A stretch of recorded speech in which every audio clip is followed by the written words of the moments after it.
on, let's be real. I mean, you knew this was coming, right?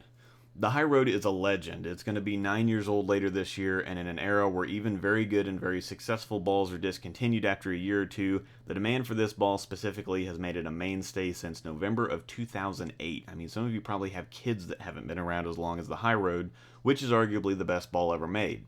I'm on my third, and every single time I drill one, I can't figure out how it manages to be so good.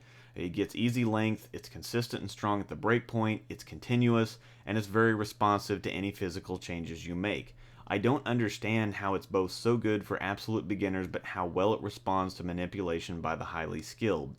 Usually you get one or the other. More forgiving balls typically just do what they do, while other balls are exceptional tools that do exactly what you make them do, but those two attributes generally come in two different packages.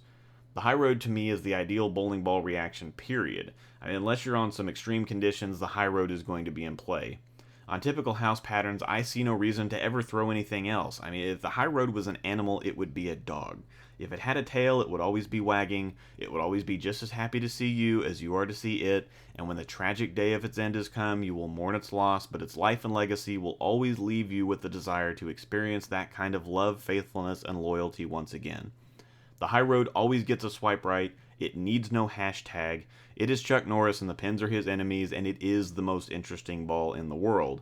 And really, it's like the best smelling ball that they've ever made, and that's no small compliment.